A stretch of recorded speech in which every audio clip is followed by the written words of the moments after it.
Hello, um, my name is Tuukka Turunen. I'm head of R&D for Qt, and Lars is also online. Yes, hello everybody. Lars Knoll here, CTO of the Qt company. So, welcome to the webinar on Qt 5.13 and our tooling. So here is the today's agenda. We'll first talk a bit about the Qt and tooling roadmap in general, then about the latest version of Qt Creator, Design Studio and Qt 3D Studio, and then dive into the actual topic of the day, which is the Qt 5.13, the new and improved features. And then at the end, as said, we have some time for questions and answers as well. So first, Qt roadmap. Before looking into the release roadmap, so in general, our roadmapping process for Qt releases goes so that we have twice a year a feature release of Qt, and then we have multiple patch level releases after that. For the non-LTS releases, there's typically a few releases done, and then for the LTS releases, quite many. And then for tools, they have their own release cadence. The Creator is released 3 times a year, and 3D Studio is released 4 times a year. So, interesting. Let's get back. Okay, now we stay in the right slide. So this is a slide showing the Qt releases and their standard support timelines. So we are now today in the mid of 2019. Qt 5.13 is just out, and you are here to listen to the webinar.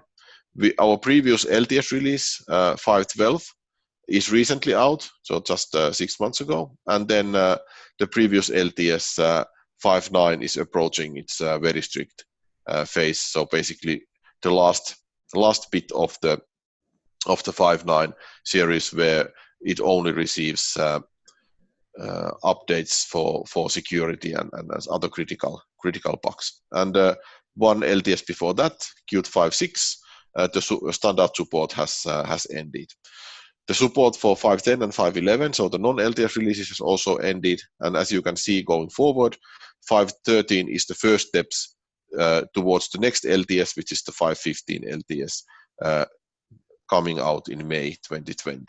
And we'll have then after the 5.13 that is released now in June, we have the 5.14 in November, and then 5.15 LTS in May 2020. And this after the standard support, extended support is of course available on request basis for the commercial license holder, so that it's if needed, we of course support them for many years beyond the standard support phase.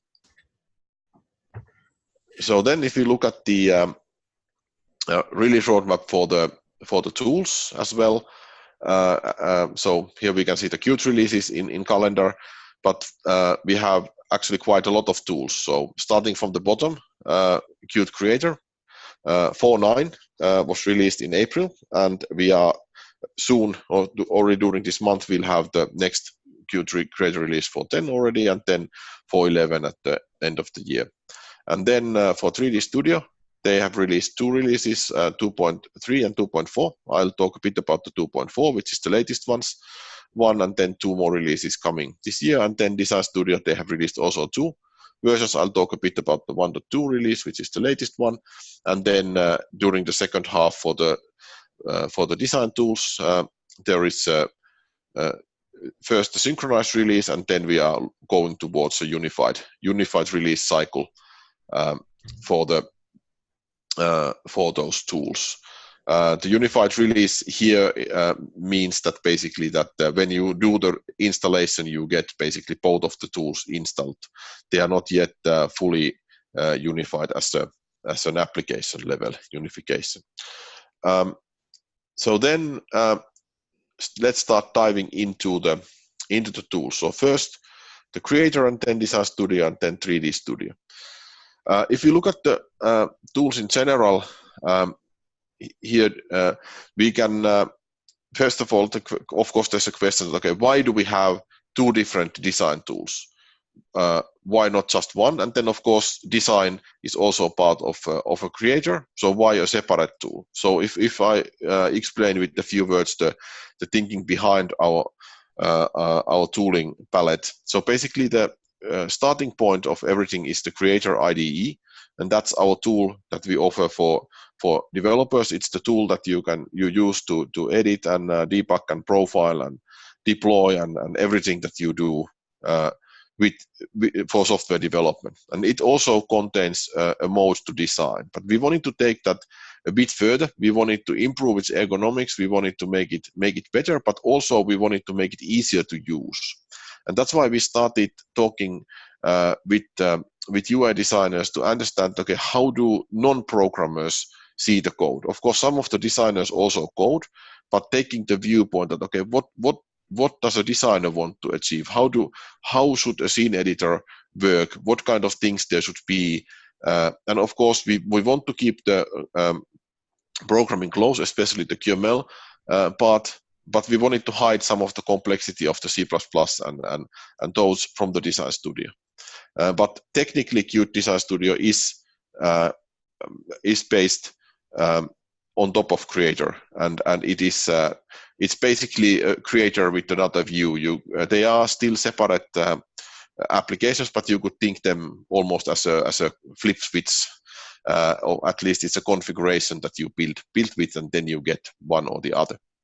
Qt 3D Studio, on the other hand, is something that we have developed further based on the contribution from NVIDIA.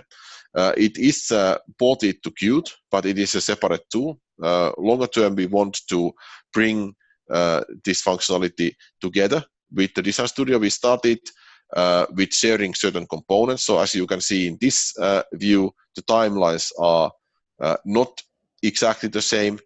The picking palettes are not exactly the same, but this is what we are working this year, to start sharing component by component and gradually get also the release cycles to be the same, so that it's basically when you install the design tooling, you get it for both 2D and 3D. So then let's dive into the Creator 4.9. So a couple of features that it added since the previous one. So we have now the generic programming language support fully supported in it. So the language server protocol supporting various languages here in the screenshot, which is actually a bit blurry. You can see SVG example. It supports hundreds of different languages directly through the language server protocol. We also have improved the Clang analyzer, so it can do much more diagnostics than before, and a lot of other features in it. There's a long piece of text, so I don't read it through, but quite a lot of things. And basing our analyzer on top of Clang, of course, helps us to be more aligned with state-of-the-art functionality that Clang offers. For the QML parser, we have added support for ECMAScript 7. Which was introduced by Qt 5.12. We have improved our profiling with the direct integration to the perf tool for the local, in case you have Linux, or with the target profiling, basically if you have an embedded Linux target and then you use either Linux or Windows machine for development. And then the highlighter of Qt Creator is now based on the K-syntax highlighting from KDE. And then in the designer, we have done multiple improvements for usability and ergonomics to align with the Qt Design Studio. And there's more of this to come when we bring the Design Studio and Creator closer together.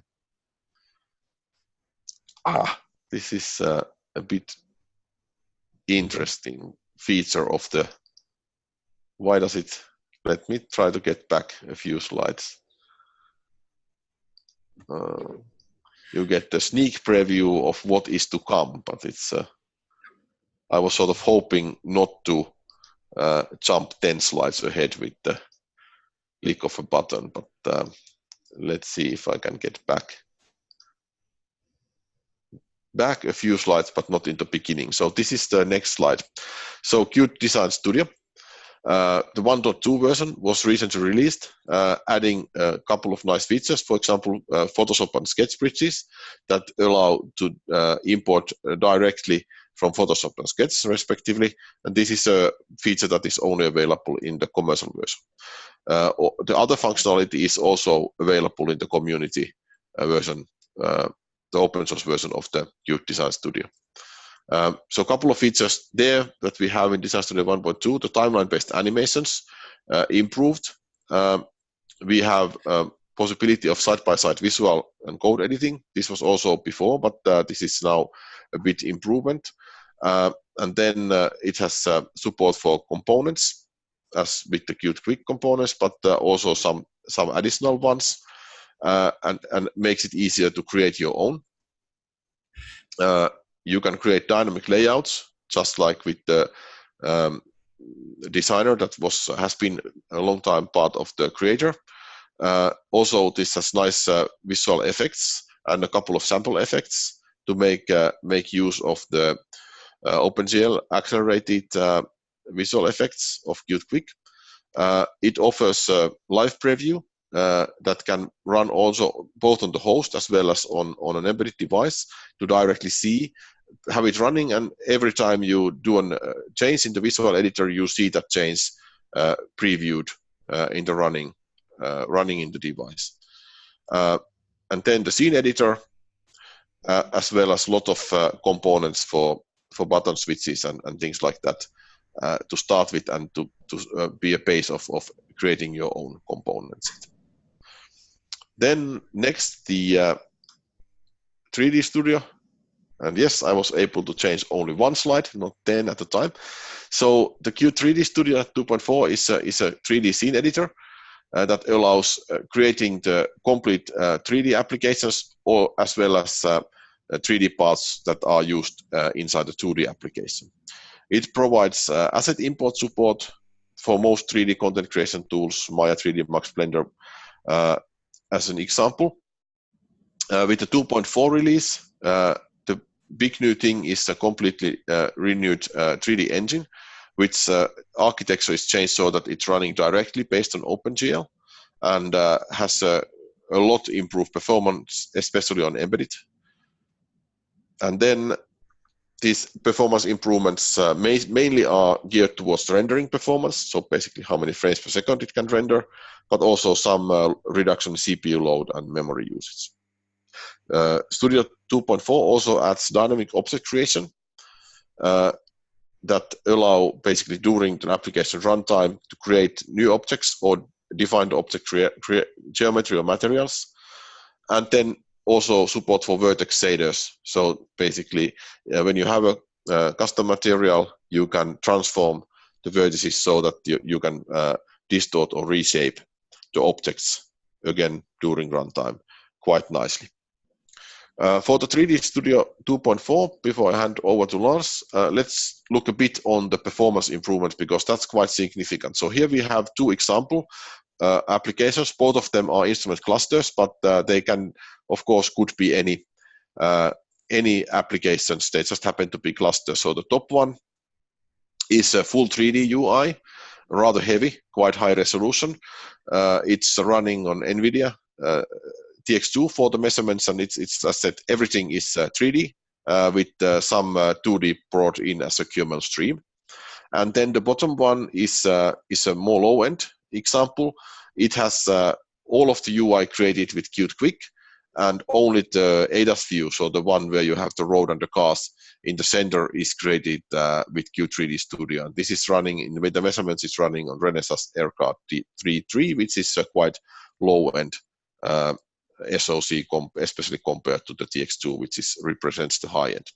So comparing the version 2.3 runtime and now the new 2.4 runtime, we can see a really big 6 times improvement on the TX2, taking the VSync off, so rendering 133 frames per second. Of course, in typical case, you would only need to render 60 FPS, so the excess capacity can be then used well, to add another screen or to add more complexity on your application, or just to generate less heat and not maxing out the capabilities of the hardware. And then with the Renesas D3, we had the VSync on because it's the Qt Quick application and the Qt Quick parts were not changed. So this improvement was more modest. But if we didn't have the VSync on, of course, it would be running a bit faster, probably something like 80-90 FPS for the application. Then similarly for the CPU load, we see quite hefty reduction. With the full 3D UI, cutting the CPU load to half. The one where the 3D part is just a fraction. Of course, the impact of the overall CPU is less because Qt Quick part is the same, but still some reduction.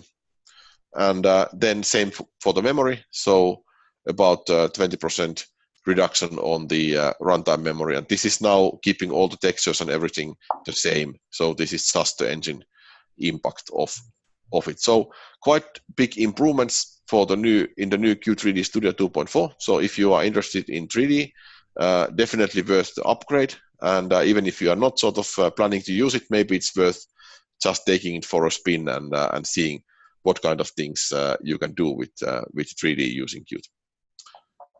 So this was my part, and now Lars, you could take the control back to your screen and continue crunching through the Qt 5.13. Okay, well, thanks a lot, Tuka. I'll do that and go through what's new in Qt 5.13 and give you an overview over the new features in there. I'll need to figure out how to, Tuka. Okay, let's start off with one of the big new features of Qt 5.13 is that we now have full support for Qt for WebAssembly. Which means this is something we showcased as a technology preview in 5.12, but it really allows you now to run any Qt application inside a web browser, basically enabling a zero installation infrastructure. You can now take any applications that you developed using Qt in C++, also QML and Qt Quick, and compile it into a WebAssembly package, which runs then which you can put on any web server, and it'll run in any modern browser.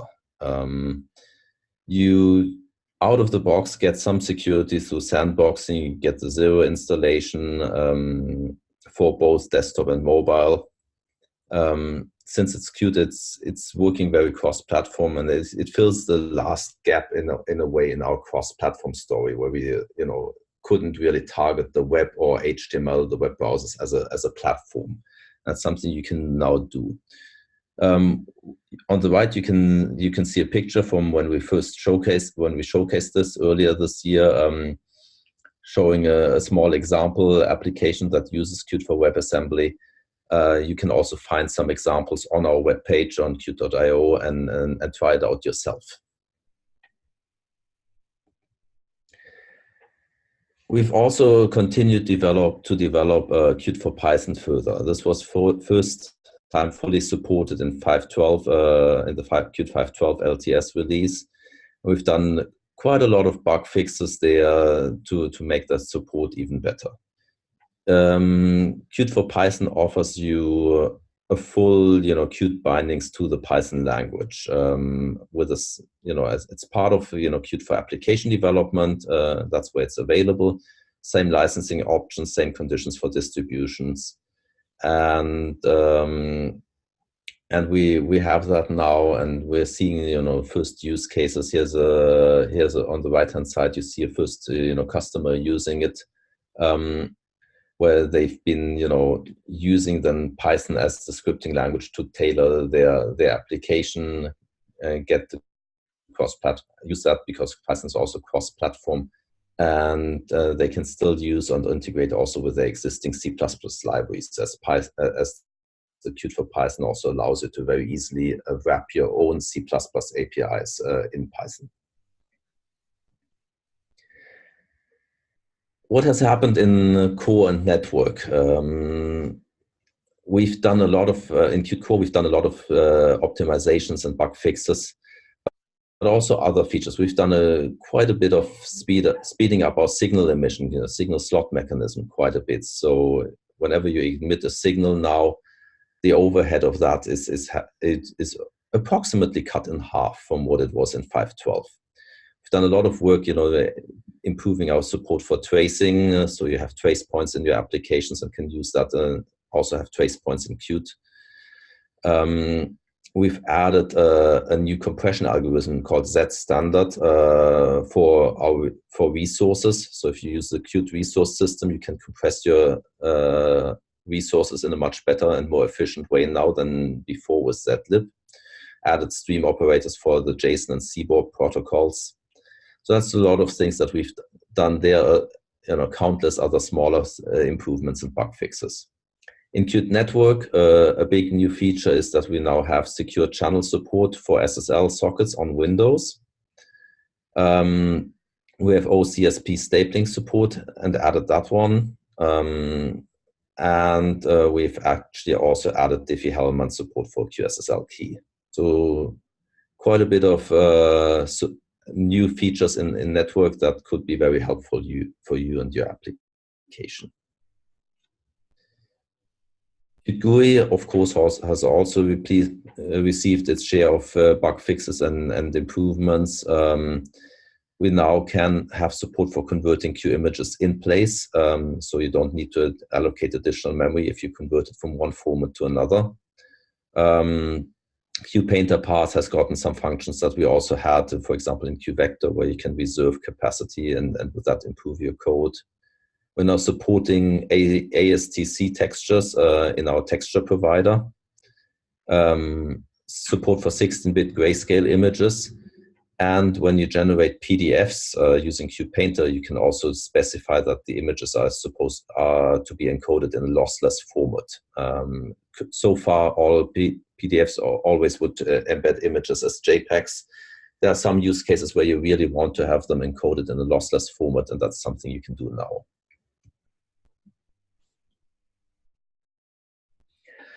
On our QML engine, we've done further performance improvements, improved quite a bit the support for how to declare enums in C++. So if you declare those in C++, want to expose them to QML, that's much easier now than it used to be. If you bind to null, we optimize that now at compile time. That helps in certain use cases and on the performance side quite a bit.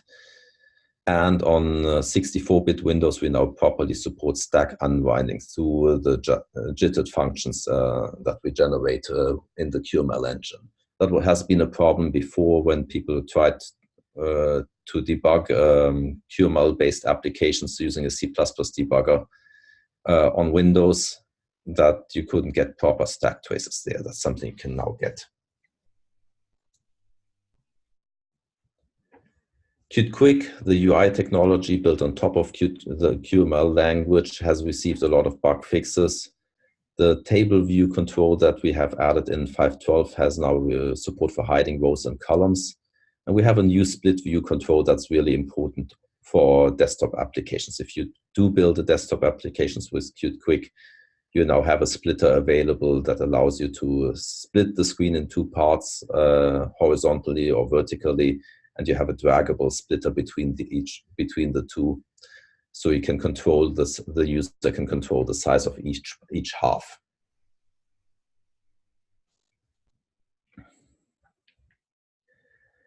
Qt 3D, also there we've added a couple of new pieces of functionality. Support for importing, exporting OpenGL texture handles. Use those directly in Qt 3D. Frame graph nodes for fence objects, something you can do now. You can do a priority-based picking, so really specify which items have or in the scene have priority. And we've gotten as a big new feature initial GLTF 2.0 support, so you can import GLTF 2.0 scenes into Qt 3D directly and render them there.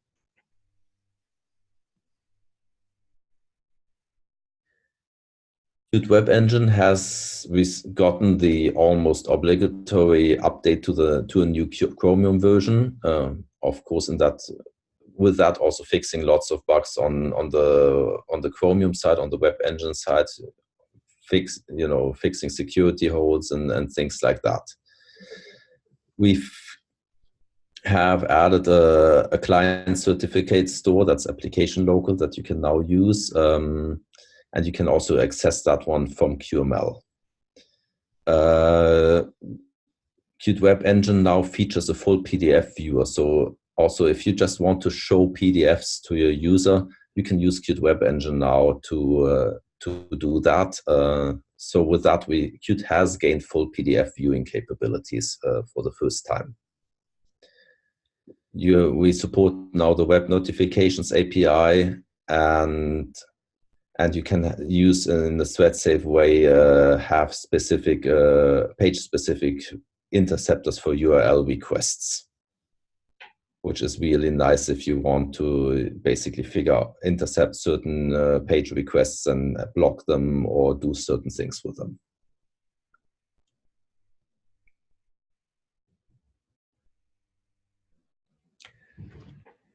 Qt Multimedia, also there we've done significant enhancements. We've gotten gapless playback on the video side working. That's something we so far only supported for audio. You can now use GStreamer as the backend for Qt Multimedia also on Windows, on macOS if you want to. Audio roles, HTTP headers on Android, so some improvements there. And you can also now, through an environment variable, control which plugins Qt Multimedia should be using and which ones you would be preferring. This is important, especially on Windows, where you might have multiple backends with Windows Media Foundation and Direct Show and other things. Together with that, we are now allowing to build WMF support on Windows together with Direct Show. So you can basically control which ones you want to build. By default, we build both, and you can then choose at runtime which ones to use through that environment variable.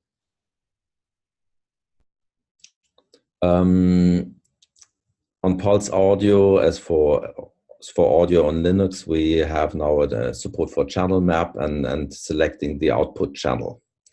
And video and audio probes now work in Direct Show.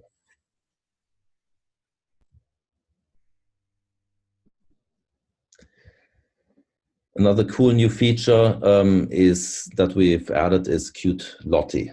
Lottie is a name that has been used for actually different renderers for After Effects animations.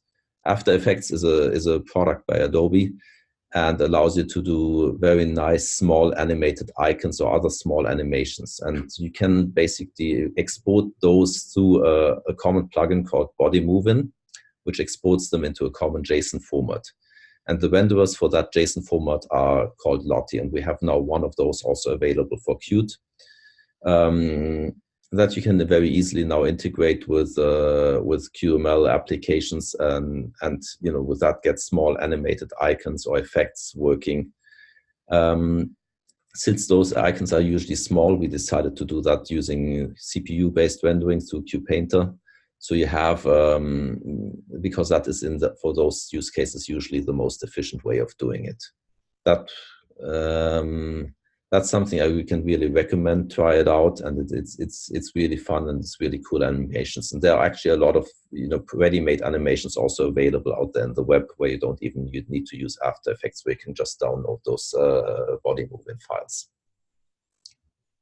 This is available as a technology preview in 5.13, and we hope that we'll be able to fully support that in 5.14 or 5.15.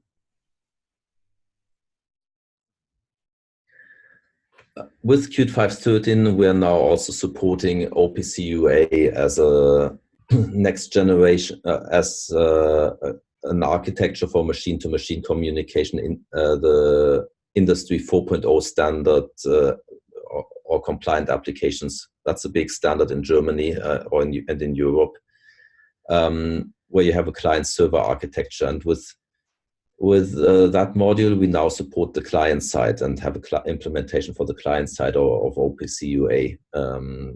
We're supporting multiple backends there, and can now do a lot of the client implementations, like the connection management, querying nodes, data handling, reading and writing, and message handling. There's still more work to do in this area. OPC UA is a huge standard. So events and secure channels is something that's still work in progress. Hopefully will come in later versions. And this work has been done together with our partner base, Parsys.com. We've also added it as a technology preview, not fully supported yet, support for CoAP, which is another machine-to-machine protocol for constrained nodes, constrained networks. It's very low level efficient. And we have then security with CoAP based on datagram TLS, DTLS.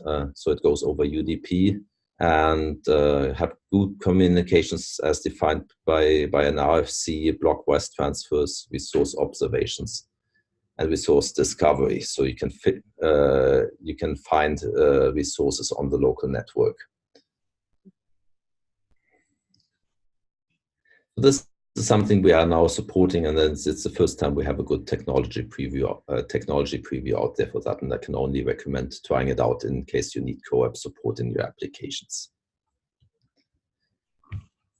In general, we've been doing quite a bit of work over the last releases in direction of the Internet of Things and machine-to-machine connectivity, remote UI display technologies under the whole Qt for automation umbrella.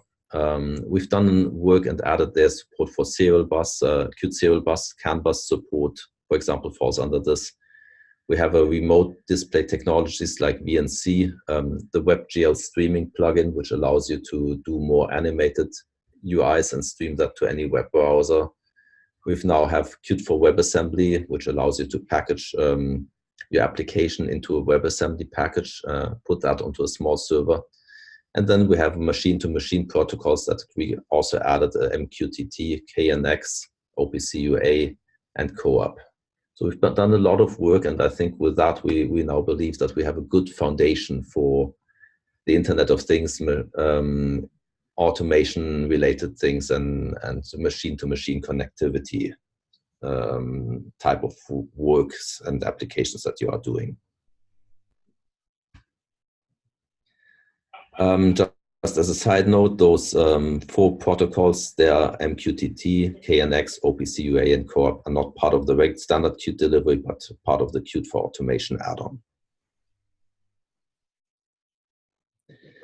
Finally, let's also mention some of the things that have been deprecated, some of them for a while now already, but that might get removed in a subsequent release of Qt. Qt Script, already since quite a while, deprecated, Qt Quick Controls 1, and Qt XML patterns. We have removed one module that we earlier deprecated, and that's no longer part of Qt 5.13. That's the Qt Canvas 3D module. By default, this means the removed modules are no longer maintained by the Qt company. There's no standard technical support. They could still be developed by the open source community. The source code is still available for you on our web page, and we're keeping some of the deprecated things to keep things working, but we will certainly remove them, or we're planning to remove them at some point in the future.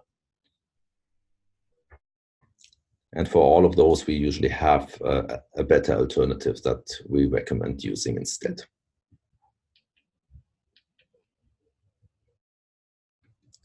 So I think that brings me to the end of the 5.13 presentation, and Tuka and myself happy to get any questions and answer those. Yes, and there's already some questions, so please type in more.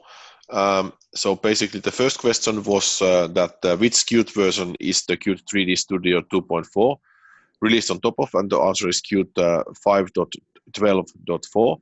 So not you don't need 5.13 yet to go to the Qt 3D Studio. So 5.12 LTS and .4 patch release is the recommended one, and or you can also use other I believe 5.12.3 would work most likely, a bit depending on the platform, but best to go to the 5.12.4 release. And then there's another question, is that that can the Qt Design Studio load custom components which use other custom top-level window types than the standard window from Qt Quick? The answer is no, not out of the box. That would be possible maybe to be to create a mock-up item for the designer, because if any item is actually on top, it's a top-level window, it will open top-level windows. So basically, you don't want to do that in an editor. So you need to basically have a replacement for the top-level item, and then link it with the normal item with the same API. So the short answer is no, but the longer answer is that as always, since it's very flexible, you can tweak around it to create what you want it. Any further questions? Those were the only ones that we have received so far, I believe. Are there something in the chat? No, chat is fine. Any further questions? Otherwise, we'll then close the webinar. Well, in any case, if you have any more questions or need more clarification on some things, feel free to send us an email on info@qt.io and we'll answer to you. Also, our website qt.io has quite a few information on Qt 5.13 and the tool as well. With that, there's another question. I think if we have time to take. Is there any embedded improvements? Well, quite a lot. Of course, most of the features as such are cross-platform, so they benefit embedded as well. On the tooling side, I explained a couple of things that were specific for embedded. For example, the perf profile of the creator, and as well as the runtime improvement for the 3D Studio. Lars, do you have anything that comes to mind from the 5.13 features that would be really specific for embedded and not as such a cross-platform improvement? Well, I think most of what we've been doing is really cross-platform, but of course there are things that are maybe more important for embedded than others. So I would assume that a lot of the machine-to-machine protocols are more used in embedded environments, for example. So OPC-UA, CoAP come to my mind there. We've also done things like on Design Studio, the support for really the designer being able to test the user interface directly on the embedded device is something that I think is extremely valuable for embedded development. That you have that direct connection, can directly launch and live preview and change the UI on the real target hardware.